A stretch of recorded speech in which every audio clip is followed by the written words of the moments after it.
Le vide magnétique. Comment créer un espace pour attirer l'amour? As-tu déjà réfléchi à la raison pour laquelle certaines personnes sont abandonnées et, plus tard, recherchées désespérément? 89% des relations qui se terminent pourraient être récupérées en utilisant un principe philosophique vieux de 2000 ans, que presque personne ne connaît. Et si je te disais que l'erreur la plus dévastatrice que tu commets n'est pas d'aimer trop, mais de donner ton pouvoir émotionnel à quelqu'un qui ne le mérite pas?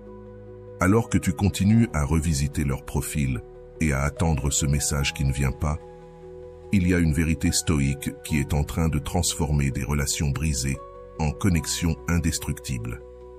La technique que je vais te révéler dans quelques minutes a été vérifiée par des psychologues modernes, mais dissimulée par les thérapeutes traditionnels. C'est le principe du vide magnétique, un concept qui fait que celui ou celle qui t'a rejeté aujourd'hui reviendra demain te chercher avec désespoir. Ce n'est pas de la manipulation, c'est une transformation intérieure si puissante qu'elle changera complètement la façon dont on te perçoit. Promets-moi qu'à la fin de cette vidéo, tu comprendras pourquoi ton ex reviendra, suppliant, non pas pour ce que tu feras, mais pour ce que tu deviendras. Écris maintenant dans les commentaires. Mon pouvoir est intérieur. Cet acte simple activera ton premier pas vers une transformation qui attirera irrésistiblement la personne qui t'ignore aujourd'hui. Le principe du vide magnétique. Saviez-vous que la plus grande erreur que tu commets quand quelqu'un cesse de t'aimer est de tenter de combler l'espace laissé par leur absence? Ce vide émotionnel que tu ressens n'est pas ton ennemi, c'est la clé de ton pouvoir. Lorsque cette personne spéciale s'est éloignée, tu as probablement réagi comme la plupart des gens, appelé sans cesse, envoyé des messages désespérés, supplié pour une autre chance. Le résultat? Tu t'es encore plus éloigné de la possibilité de récupérer cet amour. Ce que personne ne t'a expliqué, c'est que ce comportement viole le principe stoïque du vide magnétique. Les anciens stoïciens comme Marc Aurèle comprenaient quelque chose que la psychologie moderne commence tout juste à redécouvrir. Les gens ne valorisent pas ce qui est toujours disponible. Quand tu montres de la désespérance, tu donnes tout ton pouvoir. Quand tu remplis chaque espace de ta présence, tu élimines le mystère qui nourrit le désir. Le vide magnétique fonctionne comme la gravité émotionnelle. Plus tu crées d'espace, plus l'attraction que tu génères est forte. Pense à la dernière fois que quelqu'un t'a recherché de manière insistante. Cela a-t-il augmenté ton intérêt ou l'a-t-il diminué? Pour la plupart des gens, la réponse est claire.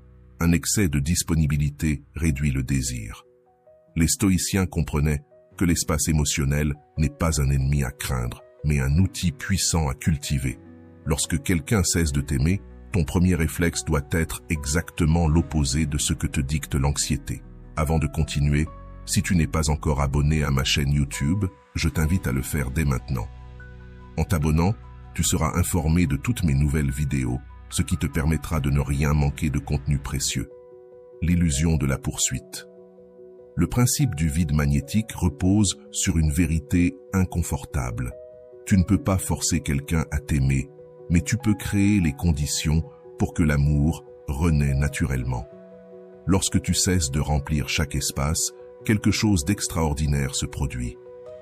Tu crées un vide que l'autre personne commence à ressentir. Ce n'est pas un tour de manipulation, c'est une loi émotionnelle aussi réelle que la gravité. Imagine que ta relation soit comme une danse. Lorsque ton partenaire fait un pas en arrière, ton instinct te dit de faire 2 pas en avant pour compenser. Ce que tu ignores, c'est que ce mouvement brise l'harmonie de la danse. Le vide magnétique t'enseigne à aussi faire un pas en arrière, créant un espace qui invite l'autre à avancer naturellement. Tu te souviens quand tu étais enfant et que tu jouais à attraper des papillons? Plus tu courais après eux, plus ils s'éloignaient. Mais quand tu restais immobile, parfois, ils venaient de se poser près de toi.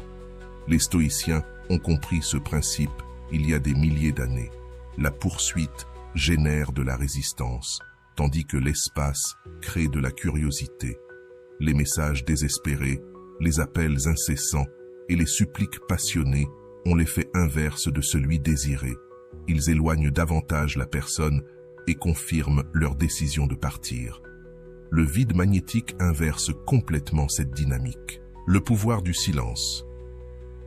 Lorsque tu appliques ce principe, quelque chose de fascinant se produit au niveau psychologique. La personne qui s'est éloignée attendait ta désespérance. Quand elle ne la reçoit pas, elle éprouve une dissonance cognitive. La réalité ne correspond pas à ses attentes, et cette dissonance crée une inquiétude interne qui commence à envahir ses pensées. Pourquoi ne me cherche-t-il pas? A-t-il trouvé quelqu'un d'autre? Suis-je aussi important qu'il le pensait? Le philosophe Épictète enseignait que nous devons nous concentrer uniquement sur ce qui est sous notre contrôle. Tu ne peux pas contrôler les sentiments d'une autre personne, mais tu as un contrôle absolu sur ta réponse à leur absence. Lorsque tu choisis de créer un vide au lieu de le remplir désespérément, tu prends les rênes de ton pouvoir personnel. Ce principe ne consiste pas à jouer avec les sentiments des autres, mais à retrouver ton centre et ta dignité. Le silence comme stratégie. Le silence a un pouvoir que les mots ne peuvent égaler, surtout lorsqu'il s'agit de récupérer quelqu'un qui a cessé de t'aimer. Dans un monde où tout le monde cherche à être entendu, où les réseaux sociaux nous poussent à partager chaque pensée et sentiment, le silence est devenu la ressource la plus rare et donc la plus précieuse. Les stoïciens comprenaient profondément cette vérité. Lorsque tu apprends à te taire, tu apprends à influencer. Réfléchis à tes dernières communications avec cette personne qui s'est éloignée. Tu as probablement essayé d'expliquer, de convaincre, d'exprimer tes sentiments dans l'espoir de toucher son cœur.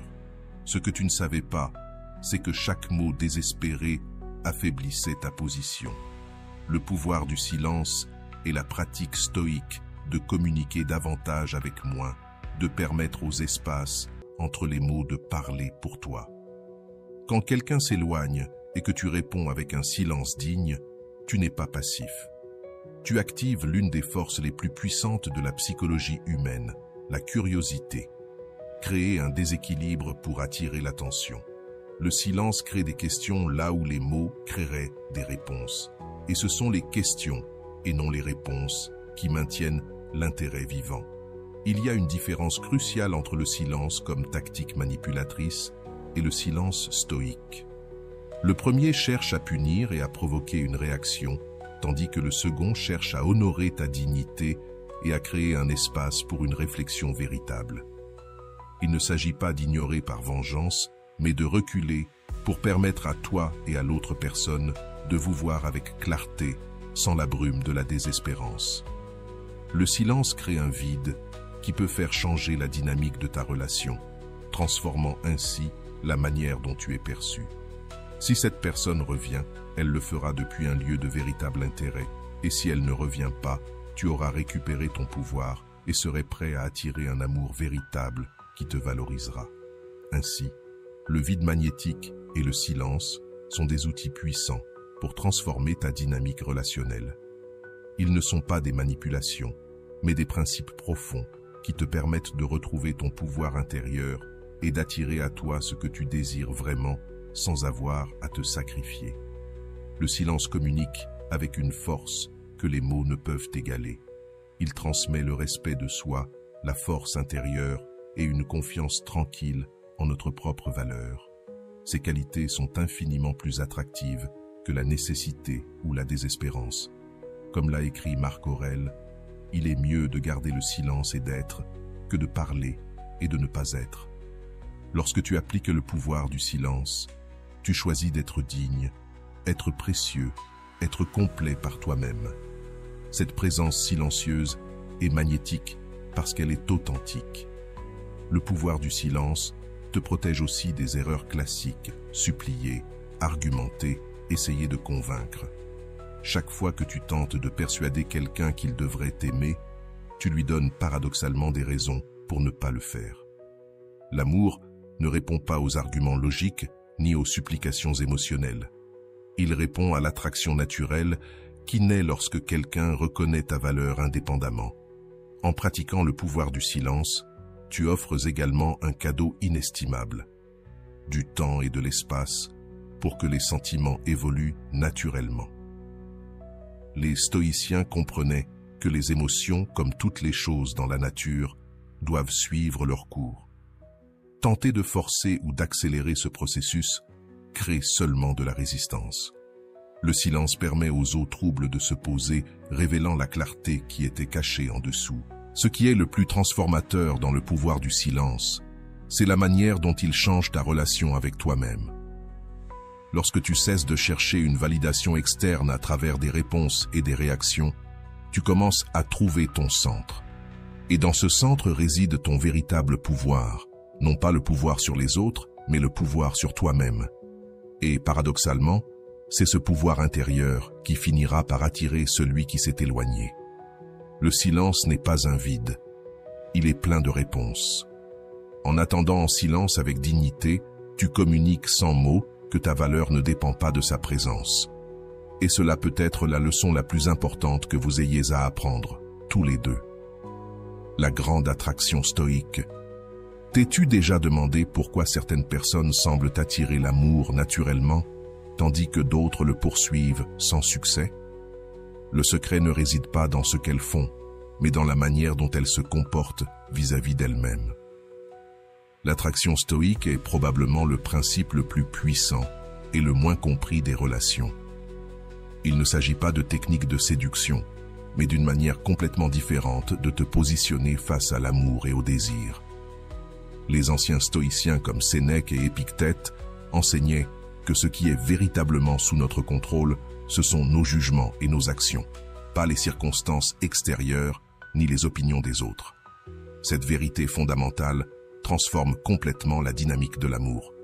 Lorsque tu comprends réellement que tu ne peux pas contrôler si quelqu'un t'aime, mais que tu peux contrôler ta propre valeur et dignité, un changement radical s'opère dans ton énergie émotionnelle.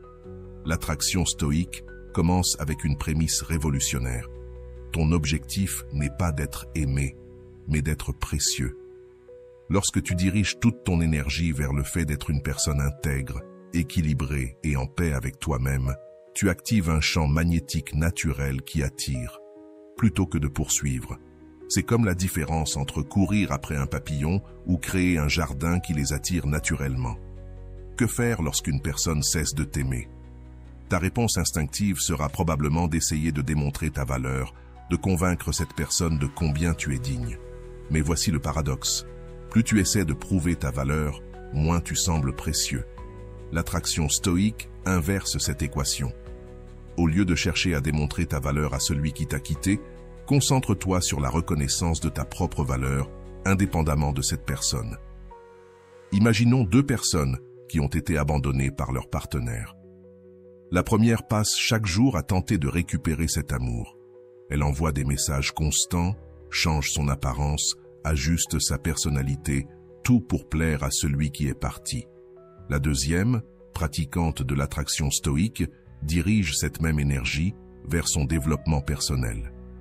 Elle améliore ses compétences, approfondit ses amitiés, explore de nouvelles passions, tout en préservant sa dignité.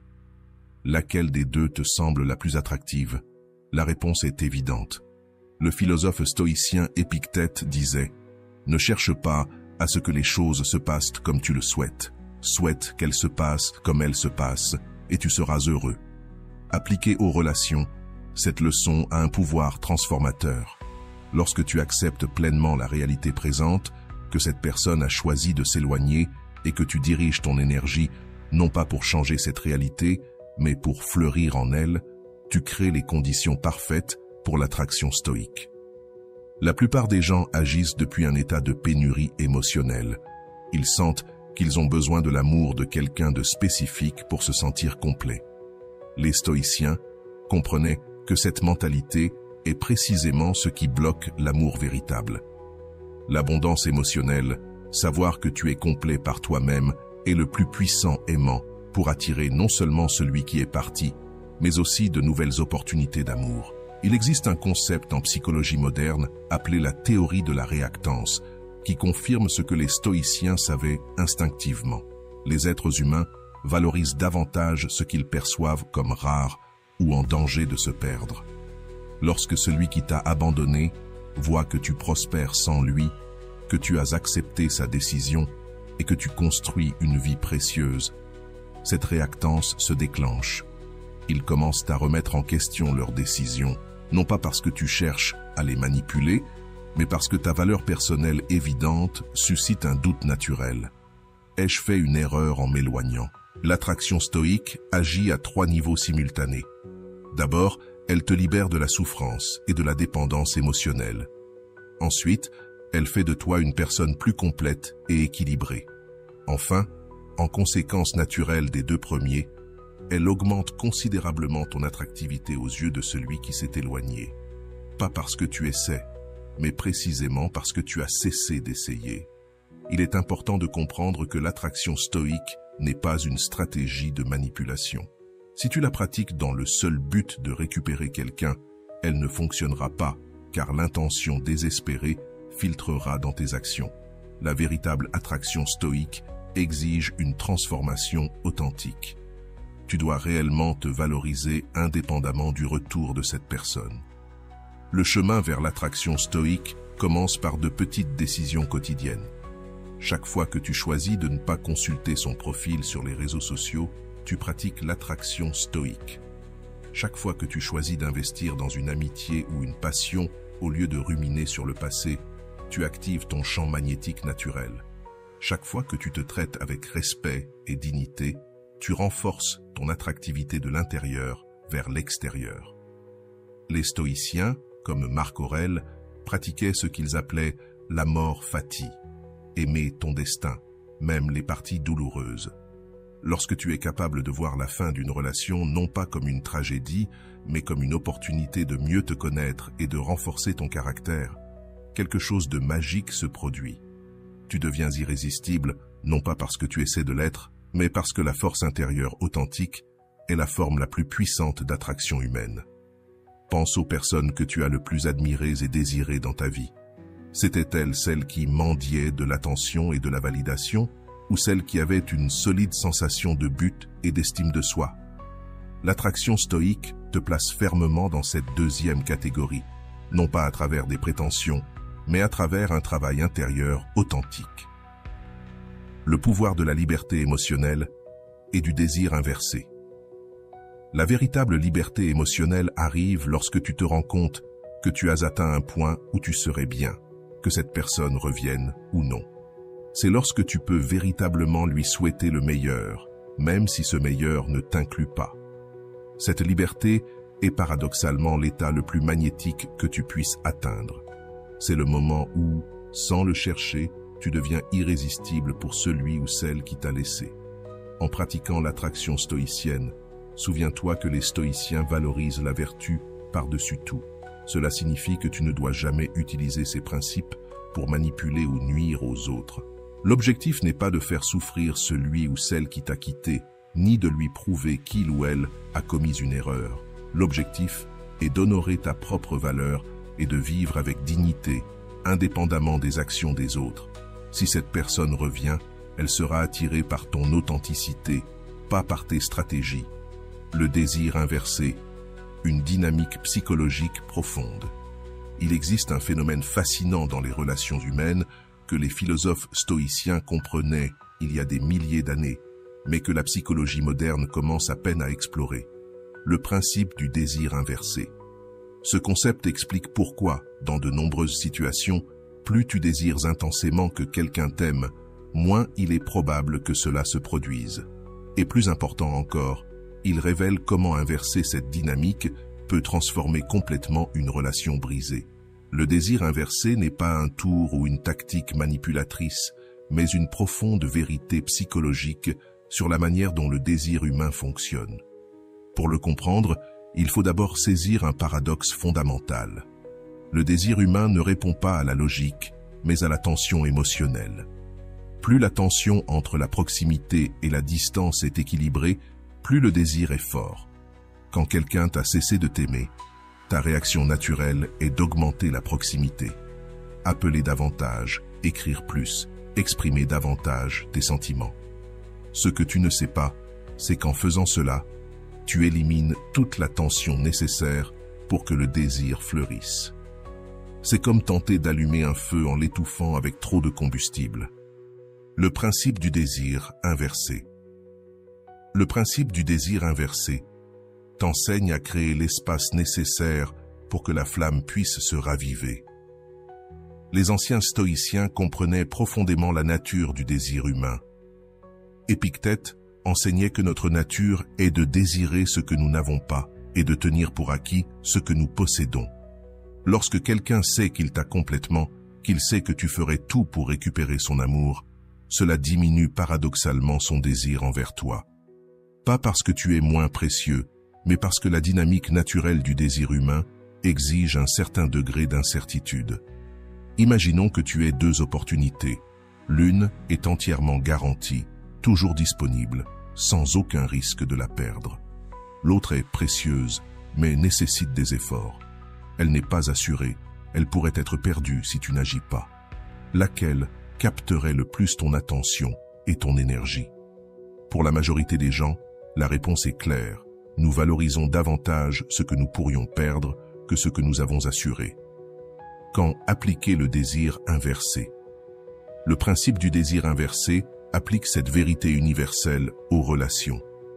Quand quelqu'un te quitte et que tu réagis en te montrant totalement disponible, tu communiques indirectement qu'il n'y a aucun risque de te perdre. Tu es toujours là, prêt à attendre, peu importe comment tu es traité. Le désir inversé change complètement cette dynamique. Il ne s'agit pas de feindre l'indifférence, mais de redécouvrir ta valeur indépendamment de cette relation. Comme l'a écrit Marc Aurèle, « Très bientôt tu seras mort, mais tu n'es pas encore simple, tranquille, ni libre de la suspicion d'être blessé par les choses extérieures, ni bienveillant envers tous, ni convaincu que la sagesse consiste uniquement en des actions justes. » Cette réflexion nous rappelle que notre vie est trop courte et précieuse pour la passer à courir après l'approbation de ceux qui ne valorisent pas notre présence. Lorsque tu internalises cette vérité, quelque chose de magique se produit. Tu commences à inverser la dynamique du désir. L'effet de réactance. La psychologie moderne confirme le désir inversé. La psychologie moderne a confirmé ce que les stoïciens pressentaient. Il existe un phénomène appelé l'effet de réactance qui fait que les gens valorisent davantage ce qu'ils pourraient perdre. Quand quelqu'un qui t'a cessé de t'aimer perçoit que tu ne l'attends plus désespérément, qu'il ou elle constate que tu avances réellement dans ta vie, une réponse psychologique naturelle se déclenche chez cette personne. Elle commence à remettre en question sa décision.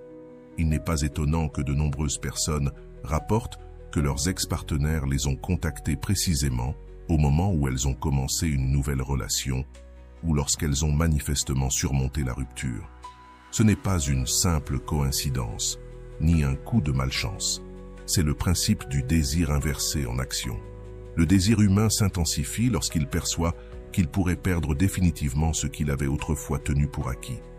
Appliquer le désir inversé ne signifie pas jouer à des jeux émotionnels, ni simuler des sentiments que tu n'as pas. Les stoïciens valorisent avant tout l'honnêteté et l'intégrité. Il s'agit d'un changement authentique dans ta façon d'approcher la situation.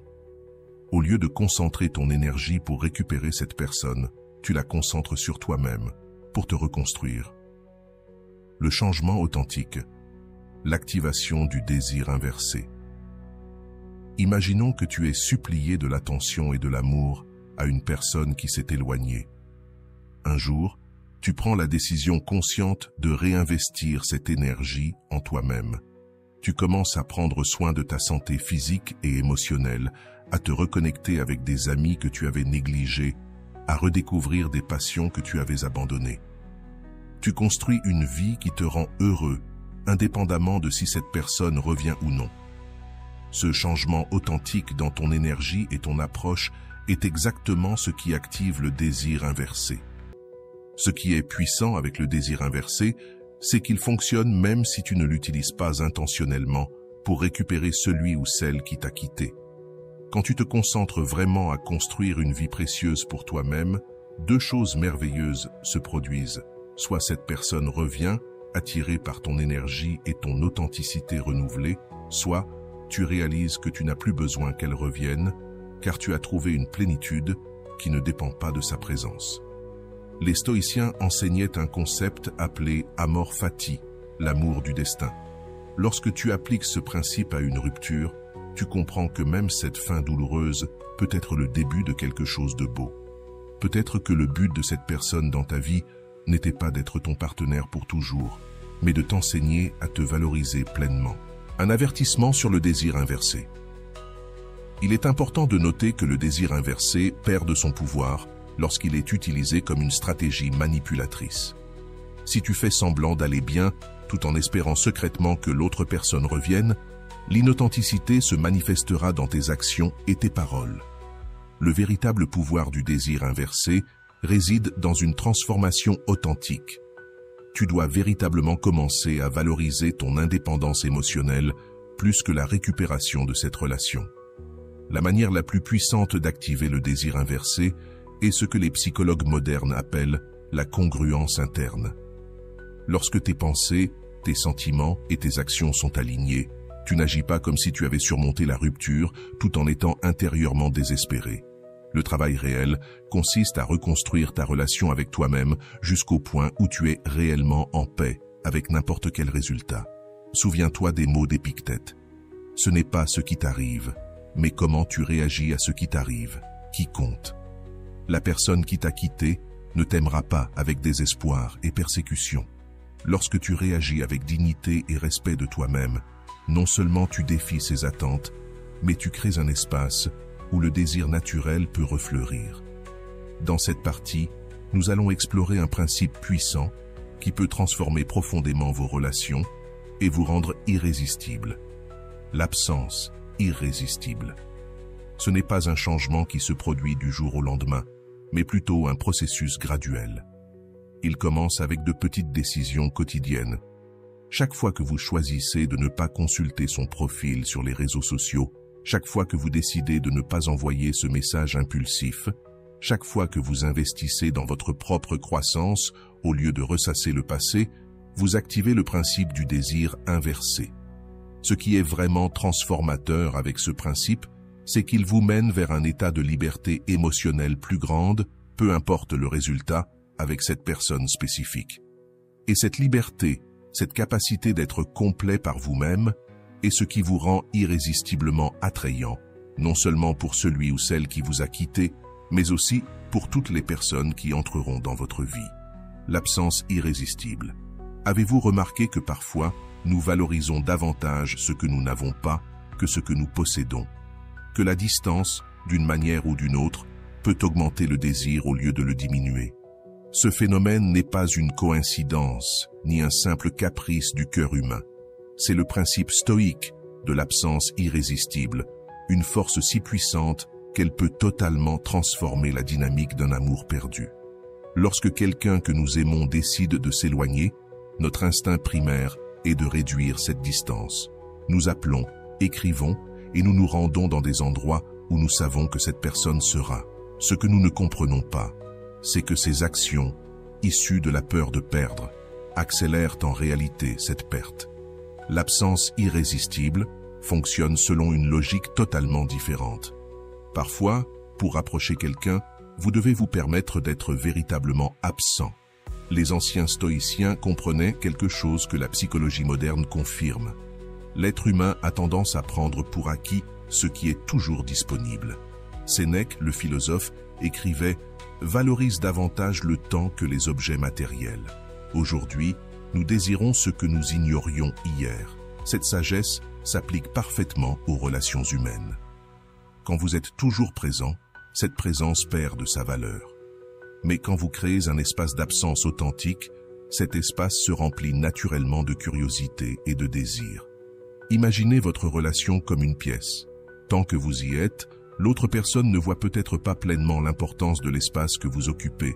Votre rire, votre soutien, vos petites attentions font partie du paysage quotidien. Ce n'est que lorsque vous quittez réellement cette pièce, quand votre absence devient tangible, que l'espace vide commence à parler. Subitement, la chaise où vous vous asseyez semble étrangement vide. Le silence qui se trouvait dans votre voix devient assourdissant. L'absence irrésistible ne consiste pas simplement à disparaître physiquement. Il s'agit de créer un vide émotionnel authentique qui permette à l'autre personne de ressentir pleinement ce que signifie votre absence dans sa vie. ce n'est pas un acte de vengeance ni de manipulation. C'est permettre à la réalité naturelle de la perte de se faire ressentir. Marco Aurelio enseignait que ce qui entrave l'action devient souvent le chemin. Cela s'applique aussi aux relations. La séparation elle-même peut devenir un pont vers une nouvelle connexion.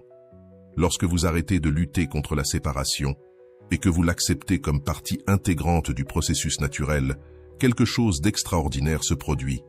Cette absence commence à travailler pour vous. La science moderne confirme ce que les stoïciens pressentaient. Les psychologues ont identifié un phénomène appelé privation intermittente, où les récompenses reçues de manière inconsistante créent un désir plus fort que celles qui sont constantes. Quand vous êtes toujours disponible, toujours prompte à répondre, vous suivez un schéma de récompense constante. Mais l'absence irrésistible rompt ce schéma, créant un espace où le désir peut naturellement croître. Il est important de comprendre que l'absence irrésistible n'est pas un jeu de se faire désirer. Ce n'est pas une question de calculer combien de temps attendre avant de répondre à un message ou combien de jours disparaître avant de revenir. Ces tactiques superficielles échouent souvent parce qu'elles manquent d'authenticité. La véritable absence irrésistible vient d'un lieu de respect authentique pour soi-même. Vous ne disparaissez pas pour manipuler, vous disparaissez pour honorer votre propre valeur et permettre à chacun de vivre la vérité de la séparation. Comment pratiquer l'absence irrésistible de manière authentique? Cela commence par accepter pleinement la décision de l'autre personne de s'éloigner. Plutôt que de lutter contre cela, permettez-vous de ressentir la tristesse qui l'accompagne, mais pas depuis un endroit de victimisation. Au contraire, faites-le avec dignité. Ensuite, consciemment, offrez-vous l'espace nécessaire pour guérir et grandir. Il ne s'agit pas de disparaître en attendant une réaction, mais de le faire parce que vous avez besoin de cet espace pour vous-même. Durant cette période d'absence, quelque chose de transformateur se produit, à la fois en vous et dans la personne qui s'est éloignée. Pour vous, c'est un temps de redécouverte personnelle. Vous commencez à vous rappeler qui vous étiez avant cette relation, ce qui vous passionnait, quels étaient vos rêves. Pour l'autre personne, c'est un temps de confrontation avec ce que signifie votre absence. Sans vos messages constants, sans votre présence disponible, ils sont forcés de ressentir le vide créé par leurs décisions. Les stoïciens enseignaient que nous devions nous concentrer sur ce qui est sous notre contrôle et accepter ce qui ne l'est pas. Vous ne pouvez pas contrôler les sentiments de l'autre personne, mais vous pouvez absolument contrôler votre réponse à son absence. Lorsque vous choisissez de répondre avec dignité plutôt qu'avec désespoir, avec une absence totale plutôt qu'une présence partielle, vous exercez votre pouvoir de la manière la plus pure. L'absence irrésistible opère également au niveau neurologique. Des études ont montré que lorsque nous recevons constamment un stimulus plaisant, notre cerveau produit moins de dopamine en réponse. La familiarité réduit littéralement le plaisir chimique que nous ressentons. Quand ce stimulus disparaît complètement, après une période initiale de malaise, le cerveau commence à se sensibiliser à nouveau. Si cette personne réapparaît dans votre vie après une absence significative, l'impact émotionnel sera bien plus grand que s'il n'y avait jamais eu d'absence. Il y a une différence cruciale entre l'absence qui renforce et celle qui détruit. L'absence destructrice est celle où vous disparaissez rempli de ressentiments, cherchant à punir ou à provoquer des jalousies. L'absence irrésistible est celle où vous vous retirez avec amour-propre, cherchant à grandir et à guérir. Cette différence subtile dans l'intention fait toute la différence dans le résultat. Pendant votre période d'absence, il est essentiel de diriger votre énergie vers votre croissance personnelle, et non pour surveiller les réactions de l'autre. Si vous vérifiez constamment si cette personne a remarqué votre absence, si elle a publié quelque chose sur les réseaux sociaux en réponse à votre disparition, vous êtes toujours émotionnellement présent. La véritable absence irrésistible nécessite que vous vous concentriez réellement sur vous-même, sur votre guérison et votre croissance. Le pouvoir de l'absence irrésistible croît avec le temps. Dans les premiers jours ou semaines, l'autre personne pourrait ressentir un soulagement de ne pas recevoir vos messages désespérés. Mais au fur et à mesure que le temps passe, ce soulagement initial se transforme en curiosité et, éventuellement, en une étrange sensation de perte, même si ce sont eux qui ont choisi de partir. C'est comme si, seulement à travers votre absence totale, ils pouvaient vraiment ressentir la valeur de votre présence. Si cette personne revient, ce sera depuis un lieu de désir authentique, et non par obligation ou pitié. Si elle ne revient pas, ta période d'absence t'aura permis de construire une vie significative, indépendante de sa présence. C'est ce que les stoïciens appelaient une victoire garantie, un chemin qui te bénéficie indépendamment du résultat externe. Souviens-toi que l'objectif ultime de l'absence irrésistible n'est pas de manipuler l'autre pour qu'il revienne, mais de créer l'espace nécessaire pour que vous puissiez tous les deux voir clairement votre vérité émotionnelle. Si cette vérité révèle que vous devez être ensemble, la réunion sera bien plus solide grâce à ce processus. Et si elle révèle que vous devez suivre des chemins séparés, vous pourrez le faire avec clarté et respect mutuel. Lorsque tu pratiques l'absence irrésistible, tu ne crées pas seulement l'espace pour que le désir renaisse, tu honores une vérité profonde sur l'amour véritable. L'amour ne peut pas être forcé, il peut seulement être invité. Et parfois, l'invitation la plus puissante est l'espace vide laissé par ton absence, un espace que toi seul peux remplir, la force de la valeur inaltérable.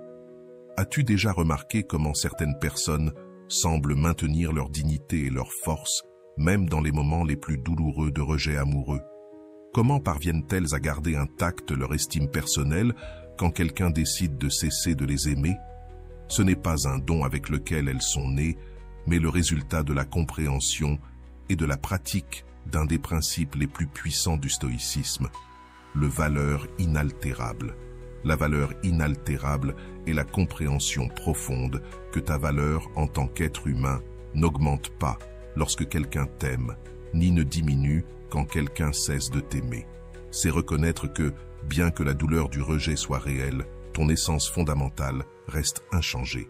Les anciens stoïciens comprenaient que confondre notre valeur intrinsèque avec les opinions changeantes des autres est la recette parfaite pour une vie de souffrance inutile. Épictète, qui a commencé sa vie en tant qu'esclave pour devenir l'un des philosophes les plus respectés de Rome, enseignait « Rappelle-toi que ce n'est pas celui qui te critique qui compte, ni celui qui pointe du doigt où tu as trébuché ou où tu aurais pu mieux faire. Le mérite appartient à celui qui est dans l'arène. » Appliqué aux relations, ce principe nous rappelle que notre valeur n'est pas déterminée par ceux qui choisissent de s'éloigner, mais par la façon dont nous choisissons de répondre à cette distance. Quand quelqu'un que tu aimes décide de te quitter, la douleur peut être si intense que tu commences à remettre en question tout ce que tu es. Je ne suis pas assez attirant. Je ne suis pas assez intéressant. Qu'ai-je fait de mal? Ce questionnement constant reflète une croyance implicite selon laquelle ta valeur dépend de la capacité à garder l'amour de cette personne. Le courage de préserver sa dignité. La valeur inaltérable défie directement cette croyance destructrice. Marc Aurèle écrivait dans ses méditations « Très vite, tu auras tout oublié, et très vite, tout aura oublié. » Cette réflexion, loin d'être pessimiste, nous libère. Elle nous rappelle que tant la douleur du rejet que la validation de l'amour sont temporaires. Ce qui est permanent, c'est ton engagement envers ton intégrité et ta valeur intrinsèque. Imagine pendant un instant que ta valeur soit comme une montagne. Les gens peuvent venir, l'admirer, voire s'y installer un moment. Puis, ils peuvent partir. La montagne ne devient pas moins majestueuse lorsque les visiteurs partent, ni plus imposante lorsqu'ils arrivent. Elle est simplement là. Le valeur inaltérable t'invite à t'identifier à la montagne et non aux réactions des visiteurs temporaires dans ta vie. La psychologie moderne et la résilience émotionnelle. La psychologie moderne confirme ce que les stoïciens pressentaient. Les personnes avec la plus grande résilience émotionnelle sont celles qui maintiennent une estime de soi stable, indépendamment des validations externes. Lorsque tu ancreras ta valeur dans des facteurs externes, comme l'approbation d'un partenaire, tu crées une vie émotionnellement instable, soumise aux fluctuations des opinions des autres. Comment cultiver cette valeur inaltérable lorsque tout en toi hurle que sans cette personne, tu n'es pas assez?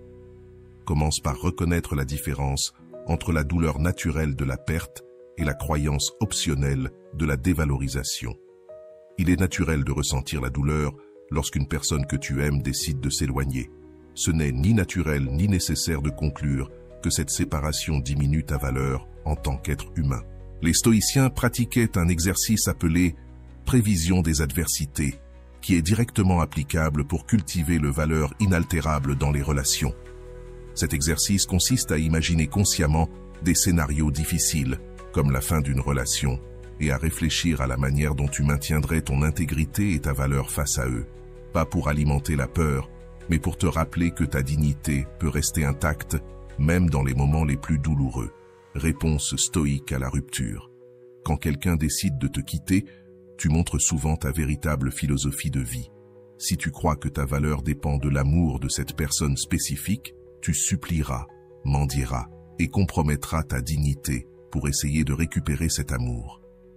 Si tu comprends la valeur inaltérable, tu ressentiras la douleur de la perte, mais tu maintiendras intacte ta colonne vertébrale émotionnelle. Cette valeur inaltérable ne signifie pas insensibilité. Il ne s'agit pas de prétendre que tu ne ressens pas la douleur ou que cela ne t'importe pas. Les stoïciens n'ont jamais prôné la suppression des émotions, mais plutôt une relation plus consciente avec elles. Tu peux ressentir profondément la tristesse de la séparation, tout en sachant fondamentalement que cette séparation ne définit pas ta valeur. Une manifestation pratique de la valeur inaltérable est la manière dont tu te comportes après une rupture. Quelqu'un qui a internalisé ce principe n'enverra pas de message suppliant, ni ne promettra de changer totalement pour satisfaire l'autre. À la place, cette personne exprimera ses sentiments avec dignité, respectera la décision de l'autre et maintiendra ses propres limites saines.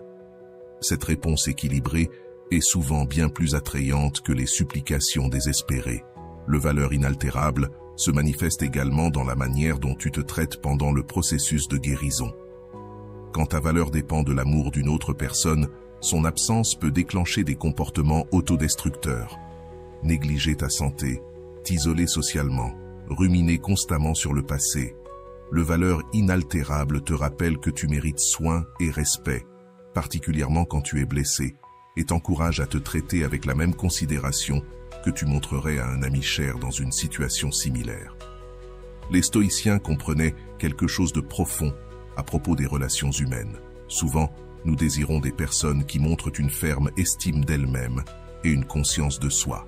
Quand tu montres que ta valeur reste intacte, même après le rejet, tu crées un type d'attraction fondée non sur le besoin, mais sur une force authentique. Ce n'est pas une coïncidence si beaucoup de personnes rapportent que leurs ex les ont contactées précisément quand elles ont commencé à vivre pleinement à partir de leurs valeurs inaltérables. Libération émotionnelle et attraction authentique. Ce principe transforme également la manière dont tu interprètes le comportement de ceux qui se sont éloignés. Quand ton sens de la valeur dépend de leur approbation, tu analyses obsessionnellement chaque mot et chaque geste, cherchant des signes qu'ils pourraient revenir. Le valeur inaltérable te libère de cette surveillance constante et te permet de voir cette personne pour ce qu'elle est réellement, et non comme la source de ta validation. La paradoxe du valeur inaltérable est que, en te détachant du besoin de récupérer cet amour spécifique, tu crées souvent les conditions pour que cet amour puisse renaître. Pas parce que tu l'essaies, mais parce que la véritable valeur, qui ne dépend pas de la validation extérieure, est naturellement magnétique. Notre vie, notre intégrité fondamentale, ne dépend d'aucune de ces choses. Cultiver un courage inébranlable est un processus, pas un événement. Il y aura des jours où tu te sentiras totalement centré sur ta valeur intrinsèque et d'autres où la douleur du rejet remettra en question ta propre valeur. L'important n'est pas la perfection sur ce chemin, mais la direction. Chaque fois que tu choisis de te rappeler de ta valeur indépendamment de l'amour d'une autre personne, tu renforces cette conviction. Ce qui est le plus transformateur dans le courage inébranlable, c'est la manière dont il affecte non seulement tes relations amoureuses, mais toute ta vie. Quand tu cesses de dépendre de la validation externe pour te sentir précieux, tu deviens plus authentique dans toutes tes interactions. Tu prends des décisions basées sur tes valeurs et non sur la peur du rejet. Paradoxalement, cette authenticité te rend beaucoup plus attirant, non seulement pour la personne qui t'a quitté, mais aussi pour tous ceux qui recherchent des connexions authentiques. Connexion inévitable. As-tu remarqué que certaines personnes semblent avoir un pouvoir magnétique pour se reconnecter avec ceux qui les ont quittés? Ce n'est ni un hasard, ni de la chance. C'est le résultat de comprendre et d'appliquer un principe stoïcien qui transforme complètement la dynamique de toute relation. La connexion inévitable. Ce concept explique pourquoi parfois, la personne qui avait juré de ne jamais revenir finit par revenir avec plus de force et de conviction qu'auparavant. La connexion inévitable repose sur une vérité profonde que les stoïciens ont comprise il y a des siècles. Les êtres humains sont naturellement attirés par ce qui reflète notre meilleur soi possible. Lorsque quelqu'un te quitte, généralement, il le fait parce que la dynamique de la relation mettait en lumière des aspects que ni l'un ni l'autre ne souhaitait voir: insécurité, dépendance, limitation. La connexion inévitable se produit lorsque tu transformes cette dynamique de l'intérieur vers l'extérieur. Le philosophe stoïcien Épictète, qui a commencé sa vie comme esclave avant de devenir le maître des empereurs, enseignait que ce ne sont pas les choses en elles-mêmes qui nous perturbent, mais les opinions que nous avons à leur sujet. Appliqué aux relations, cela signifie que ce n'est pas la séparation en elle-même qui détermine l'avenir de la connexion, mais la manière dont tu choisis de l'interpréter et d'y répondre. Quand tu vois la séparation non pas comme la fin définitive, mais comme un espace nécessaire pour la transformation, tu actives la connexion inévitable. Imagine un instant que ta relation soit comme un pont qui s'est effondré. La plupart des gens, dans leur désespoir, tentent de reconstruire exactement le même pont qui est tombé, en utilisant les mêmes matériaux fragiles, le même design défectueux. La connexion inévitable t'invite à faire quelque chose de complètement différent. Ne pas reconstruire l'ancien pont, mais en créer un nouveau, plus solide et plus beau que l'ancien. Un pont que l'autre personne ressentira naturellement le désir de traverser. Comment construire ce nouveau pont?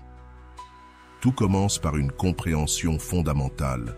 La personne qui t'a quitté ne rejetait pas ton essence, mais la dynamique qui existait entre vous. Cette distinction est cruciale. Ton essence reste précieuse et belle.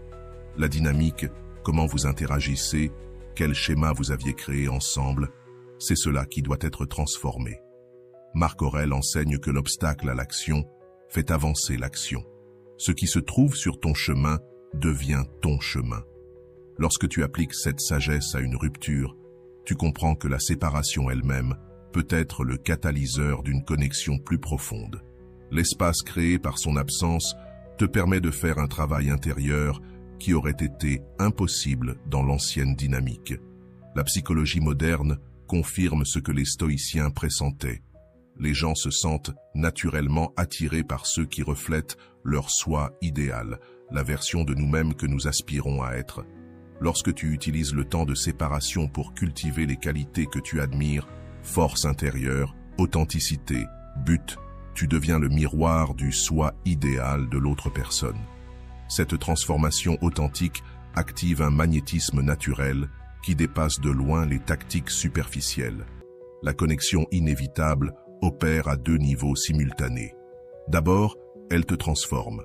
La douleur de la séparation, lorsqu'elle est traversée consciemment, peut devenir un puissant catalyseur de croissance personnelle. Ensuite, elle transforme la perception que l'autre personne a de toi. Pas parce que tu essaies de manipuler son regard, mais parce que tu es réellement devenu une personne différente. Un concept clé de la philosophie stoïcienne est l'oikos, le processus naturel par lequel les êtres humains reconnaissent et sont attirés par ce qui est conforme à leur nature. Lorsque tu t'alignes avec tes valeurs les plus élevées, lorsque tu cultives ta meilleure version, tu actives ce processus naturel chez ceux qui t'entourent, y compris chez la personne qui s'est éloignée. Ils commencent, parfois inconsciemment, à ressentir une affinité naturelle pour la personne que tu es devenue. Il est crucial de comprendre que la connexion inévitable ne consiste pas à feindre un changement ou à projeter une image fausse. Les stoïciens valorisent l'authenticité plus que tout. Il s'agit d'une véritable transformation, de devenir réellement la meilleure version de toi-même, non pas pour impressionner celui ou celle qui t'a quitté, mais parce que tu as compris que c'est le chemin vers ta propre plénitude. La connexion inévitable se nourrit également d'un phénomène psychologique appelé effet de contraste. Lorsque quelqu'un te quitte, il a une image mentale de la manière dont tu vas réagir, probablement avec désespoir, poursuite ou ressentiment. Mais lorsque tu réponds à cela avec dignité, croissance personnelle et acceptation authentique, tu crées un puissant contraste avec ses attentes. Ce contraste suscite une curiosité irrésistible. Que s'est-il passé? Comment a-t-il réussi à se transformer ainsi? Un autre élément crucial de la connexion inévitable est la patience stoïcienne. Nous vivons dans une culture de gratification instantanée qui nous fait croire que tout, y compris la reconnexion avec un amour perdu, devrait se faire rapidement. Les stoïciens comprenaient que les processus les plus précieux prennent du temps. La véritable transformation ne se fait pas du jour au lendemain, et la reconnexion authentique non plus. La connexion inévitable fleurit précisément parce que tu donnes au processus le temps dont il a besoin sans le forcer. Imagine un instant que tu as planté une graine. Tu peux être impatient de voir la plante grandir. Tu pourrais même être tenté de déterrer la graine pour vérifier si elle germe, mais la sagesse du jardinier consiste à savoir que chaque graine a son propre rythme. Ton travail n'est pas de forcer la croissance, mais de créer les conditions adéquates, une bonne terre, de l'eau et une lumière suffisante. La connexion inévitable fonctionne de la même manière. Ton travail n'est pas de forcer la connexion, mais de créer les conditions internes pour qu'elle puisse fleurir naturellement. Un aspect particulièrement puissant de la connexion inévitable est la manière dont elle transforme la communication lorsqu'elle finit par se produire. Lorsque tu interagis depuis un lieu de plénitude intérieure, au lieu de besoins désespérés, chaque mot, chaque geste, chaque silence a une qualité totalement différente. Tu n'essaies pas de convaincre ou de persuader, tu es simplement ta version la plus authentique et centrée. Cette authenticité a un pouvoir magnétique que les mots calculés ne pourront jamais égaler. Les stoïciens enseignaient que nous devons nous concentrer sur notre cercle d'influence, ce que nous pouvons contrôler. Dans cette partie, nous allons explorer un principe essentiel, la connexion inévitable, un concept qui nous enseigne que bien que nous ne puissions pas contrôler directement les actions des autres, nous avons un contrôle total sur notre propre évolution. Nous ne pouvons pas forcer quelqu'un à revenir, mais nous pouvons, par notre propre développement personnel, créer une attraction magnétique. Ce processus d'évolution intérieure transforme notre réalité et, souvent, nous permet d'influencer indirectement ce qui semble hors de notre contrôle. Le premier principe de la connexion inévitable est de se concentrer sur ce que nous pouvons réellement contrôler, notre propre croissance, dignité et force intérieure.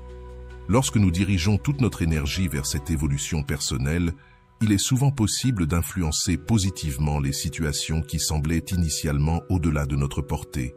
Cette dynamique ne se limite pas seulement à des principes philosophiques, mais elle s'enracine également dans des études neurologiques. Des recherches ont démontré que le cerveau humain valorise davantage ce qui évolue positivement, comparé à ce qui reste statique. En évoluant intérieurement, nous activons un mécanisme neurologique qui nous rend plus attrayants aux yeux des autres, non pas parce que nous changeons physiquement, mais parce que nous devenons des versions plus fascinantes de nous-mêmes. Un autre aspect fondamental de ce processus est le concept stoïque de l'amour fati, ou l'amour de son destin. Cela implique d'accepter pleinement la situation actuelle, y compris les séparations douloureuses, et de créer l'espace nécessaire à la transformation. Cette approche n'est pas une résignation passive, mais une acceptation active. Elle consiste à voir chaque épreuve comme une opportunité d'évolution, plutôt que comme une malédiction. En pratiquant cette forme d'acceptation active, on cesse de chercher désespérément la personne perdue et on se concentre sur le fait de devenir la meilleure version de soi-même. Cette transformation personnelle devient alors un catalyseur pour l'attraction, car ce que l'on recherche réellement n'est pas la personne en soi, mais la sensation de complétude et de connexion que l'on croit que cette personne nous apportait. Ce processus de transformation révèle une vérité essentielle. Cette complétude a toujours été en nous, attendant d'être activée. L'idée d'un retour désespéré peut paraître irréaliste, mais elle est tout à fait réalisable lorsque l'on applique les principes stoïciens de transformation personnelle. Quand une personne nous quitte, notre instinct naturel nous pousse à nous demander comment la faire revenir. Cependant, cette question nous place immédiatement dans une position de faiblesse. Les stoïciens inversent cette dynamique en posant une question différente. En qui dois-je devenir pour attirer naturellement ce que je désire? En se concentrant sur cette transformation personnelle, l'attrait devient irrésistible.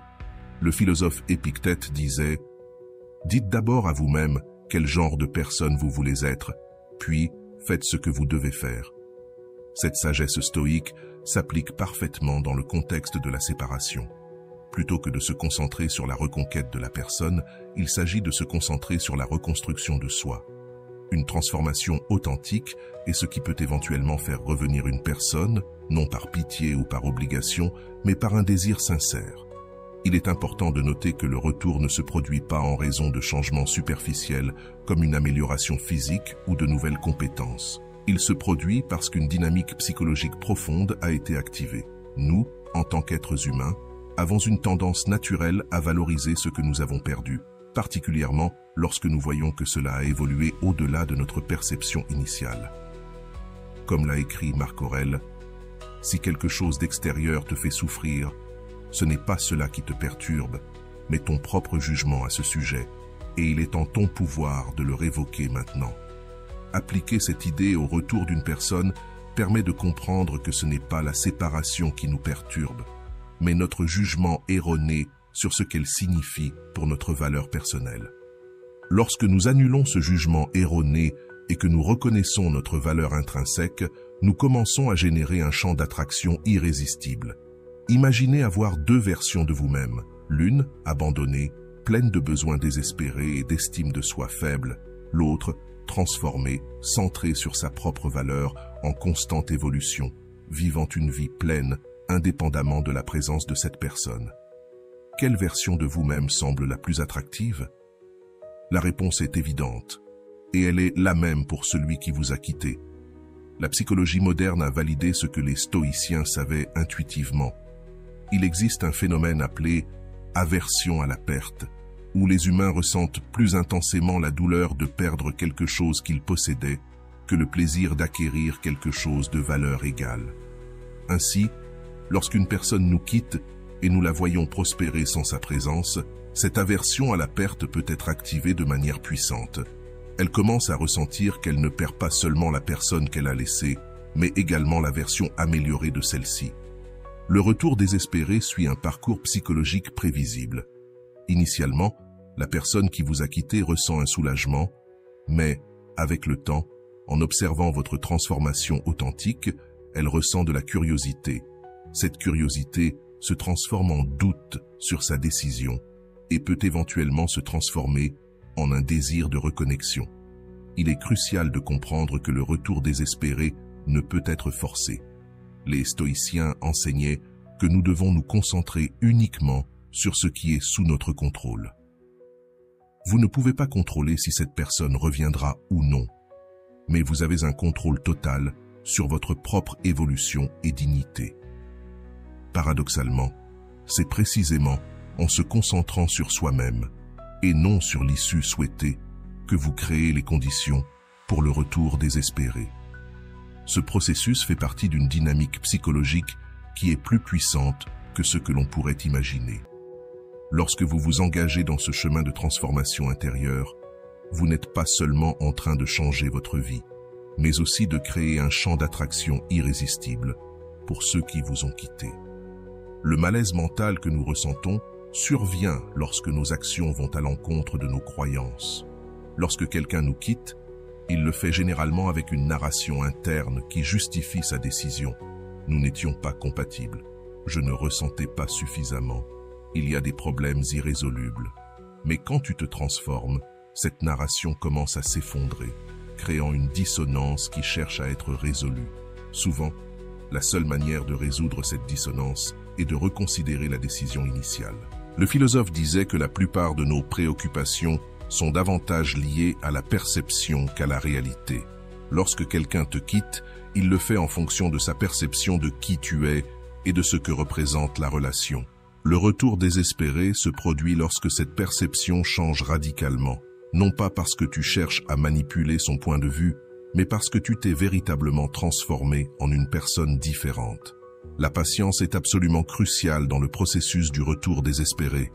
Nous vivons dans une culture de solutions rapides qui nous fait croire que tous les problèmes, y compris ceux du cœur, doivent se résoudre instantanément. Les stoïciens comprenaient que les processus les plus précieux nécessitent du temps. La transformation authentique ne se fait pas du jour au lendemain, et le véritable retour désespéré non plus. Le véritable retour désespéré se produit précisément parce que tu as donné au processus le temps nécessaire pour se développer naturellement. Un aspect particulièrement puissant de ce retour est la manière dont il inverse la dynamique de pouvoir dans la relation. Initialement, lorsque tu as été quitté, tout le pouvoir semblait être du côté de celui qui a pris la décision de partir. Mais lorsque le retour désespéré survient, la dynamique s'équilibre, non pas parce que tu as essayé de manipuler ou de contrôler, mais parce que tu as récupéré ton pouvoir personnel grâce à une croissance authentique. Tu n'es plus quelqu'un qui a désespérément besoin de son retour. Tu es quelqu'un qui choisit consciemment s'il veut ou non qu'il revienne. Il est important de comprendre que le retour désespéré ne se manifeste pas toujours de manière dramatique, avec un « s'il te plaît, reviens avec moi ». Parfois, cela commence de manière subtile, un message apparemment anodin après des mois de silence, un « je pensais à toi » inattendu, un essai pour maintenir un lien quelconque. Ces petits gestes sont souvent les premiers signes que la graine du retour désespéré commence à germer. Pour recevoir plus de contenu transformateur, comme celui-ci, qui changera à jamais ta manière de comprendre les relations et l'amour-propre à travers la philosophie stoïcienne, abonne-toi dès maintenant à notre chaîne. À chaque nouvelle vidéo, tu découvriras des principes millénaires qui te donneront le pouvoir d'attirer un amour véritable et de récupérer des connexions perdues. Active la cloche de notification et rejoins notre communauté de personnes qui ont découvert le secret pour ne plus jamais supplier pour l'amour.